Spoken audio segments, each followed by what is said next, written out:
Shri Venkateswara gold తాకట్టులో ఉన్న మీ బంగారాన్ని విడిపించి కొనబడును.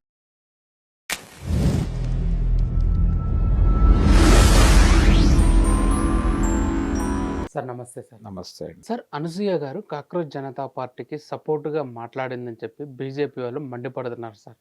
దీనిపైన మీ అభిప్రాయం ఏంటి? కాక్రోచ్ జనతా పార్టీని కానీ ఎవరైనా సమర్థించుకునే అవకాశము, స్వేచ్ఛ ఈ దేశంలో ఉన్నాయి. ఫలానా వాళ్ళు ఈ విషయాలు మాత్రమే మాట్లాడాలి, ఇవి మాట్లాడకూడదు అనే హక్కు ఎవరికీ లేదు. కాబట్టి ఆవిడకున్న స్వేచ్ఛలో ఆవిడ మాట్లాడుకున్నారు. ఆవిడ అభిప్రాయాలు ఆవిడ చెప్పుకున్నారు. ఆవిడ మాట్లాడటం ఏమిటి? ఎంతోమంది మాట్లాడారు. ప్రకాష్ రాజు గారు అక్కడికి వెళ్ళొచ్చాడు, ఆ శిబిరాన్ని సందర్శించి వచ్చాడు. తర్వాత షబనాజ్మి గారు వెళ్ళారు, వెళ్ళి అక్కడ చూసొచ్చారు, పరిస్థితి ఏంటనేది చూసొచ్చారు, వాళ్ళతో మాట్లాడారు.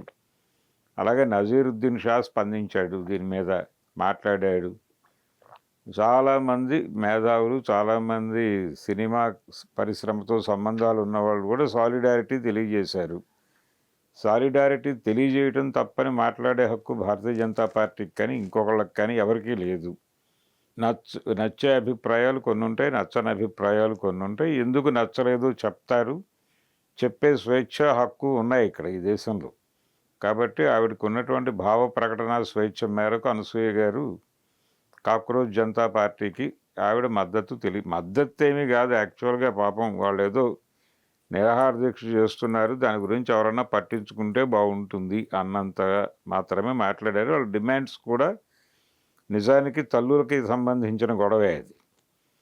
అంటే పోటీ పరీక్షల్లో పేపర్లు లీక్ అయిపోతున్నాయి, లీక్ అయినటువంటి పేపర్ల వలన ఫలితాలు తారుమారు అవుతున్నాయి. అలాగే ఫలితాలు వాళ్ళు ఇష్టం వచ్చినట్టు వాయిదాలు వేస్తున్నారు, మారుస్తున్నారు, గందరగోళం చేస్తున్నారు. ప్రశ్నాపత్రాల లీకేజీతో పాటు పరీక్షా విధానంలోనే గందరగోళాలు ఉన్నాయి. దాంతో ఈ గందరగోళంలో కన్ఫ్యూజ్ అయ్యి చాలామంది పిల్లలు ఆత్మహత్యలు చేసుకుని చనిపోతున్నారు. ఆ చనిపోతున్న చావులకి బాధ్యత ఉండాలి కదా, ఎవరో ఒకళ్ళు రెస్పాన్సిబిలిటీ తీసుకోవాలి. ధర్మేంద్ర ప్రధాన్ అనే విద్యాశాఖ మంత్రి గారు ఉన్నారు, వారు నైతిక బాధ్యత వహించి రాజీనామా చెయ్యాలి అని మాత్రమే అడుగుతున్నారు వాళ్ళు. అంతకుమించి వేరే డిమాండ్స్ ఏమీ లేవు. వాళ్ళు విద్యా వ్యవస్థలో కార్పొరేటైజేషన్ పెరిగిపోయింది, ప్రభుత్వాలు విద్యారంగం నుంచి పూర్తిగా నిష్క్రమించాయి, ఇలా అయితే కష్టం, ప్రభుత్వ రంగంలోకి తీసుకోవాలి, స్కూళ్ళని కార్పొరేటైజేషన్ తగ్గించాలి, ఇలాంటి పెద్ద పెద్ద డిమాండ్లు ఏం పెట్టలేదు వాళ్ళు చాలా తక్కువ, అతి చిన్న డిమాండ్ని అడిగారు. ధర్మేంద్ర ప్రధాన్ గారు ఒక ప్రకటన చేయాలి, ఆయన రిజైన్ చేయాలి అని. ఆ మాత్రం దానికే ఉలిక్కిపడి వాళ్ళకి ఇప్పుడు ఆ సోనం వాంచుక్ దాదాపు 20 రోజులు నిరాహార దీక్ష చేశాడు ఆయన. 20 రోజుల తర్వాత ఆయన అరెస్ట్ చేసి తీసుకెళ్ళి ఫ్లూయిడ్లు ఎక్కిస్తున్నారు. ఇంత గందరగోళం అంటే ఇది విద్యార్థుల తల్లిదండ్రులకి లింక్ అయి ఉన్న వ్యవహారం. ఇప్పుడు అనసూయ గారి పిల్లలు కూడా బహుశా వాళ్ళు ఎడ్యుకేషన్ లైన్లో ఉండుంటే ఆవిడికి తగిలినటువంటి అంశంగానే చూడాలి దీన్ని. ఆవిడ స్పందించి మాట్లాడారు, తప్పే ఉంది దానిలో. హైదరాబాద్లో జరిగినటువంటి కాక్రోచ్ జనతా పార్టీ వారి ధర్నా కార్యక్రమానికి ఆంధ్రప్రదేశ్ నుంచి చాలామంది తల్లిదండ్రులు వాళ్ళ పిల్లలను తీసుకుని వచ్చారు.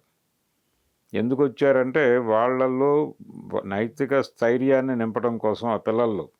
అంటే మీకు అన్యాయం జరిగింది, దాని గురించి మాట్లాడేవాళ్ళు ఒకళ్ళు ఉన్నారు, మాట్లాడుతున్నారు, వాళ్ళు ఏదో నెమ్మదిగా మంట రాజేస్తున్నారు, మీరు ఒంటరిగా లేరు, ధైర్యంగా ఉండండి, ఏమీ కాదు అని ఆ మానసిక ధైర్యాన్ని తెచ్చుకుంటారు అనే ఉద్దేశంతో ఆ పిల్లల్ని తీసుకొచ్చి ఇక్కడ ఆ టెంటు అవన్నీ చూపించి ఇంతమంది సపోర్ట్గా ఉన్నారు మీకు అని వాళ్ళలో ధైర్యాన్ని నింపి తీసుకెళ్ళారు. అలాగే ఆవిడ కూడా స్పందించింది. దానిలో తప్పు ఉందని మాట్లాడితే భారతీయ జనతా పార్టీ తప్పు ఆవిడ తప్పు కాదు. అంటే మీరు చేసేదాన్ని విమర్శించిన ప్రతి వాళ్ళ మీద దాడి చేస్తే అలా కుదురుతుంది? అనసూయ గారి మీద దాడి అయితే ఖచ్చితంగా తప్పే. ఆవిడికి స్వేచ్ఛ ఉంది, తన అభిప్రాయాలు చెప్పుకునే స్వేచ్ఛ ఉంది. ఆ పరిధిలోనే ఆవిడ మాట్లాడారు.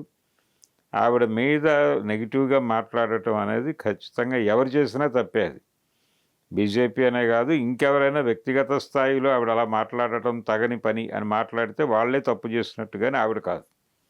ఆవిడ ఖచ్చితంగా స్పందించాల్సినటువంటి ప్రతి మనిషి స్పందించాలి. ఈ దేశంలో పుట్టిన ప్రతివాడు ఢిల్లీలో జంతర్ మంతర్ దగ్గర జరుగుతున్న వ్యవహారానికి సంబంధించి ప్రభుత్వం ఎందుకు వాళ్ళతో చర్చలు జరపడం లేదు అని అడగటంలో ఎంత మాత్రము తప్పు లేదు, అడగాల్సిన బాధ్యత ఉంది. ఇప్పటివరకు అడగనందుకు ఎవడికి వాడు సమాధానం చెప్పుకోవాలి. కాబట్టి ఆవిడ చేసిన దానిలో తప్పు ఉందని నేనైతే అనుకోవడం లేదు.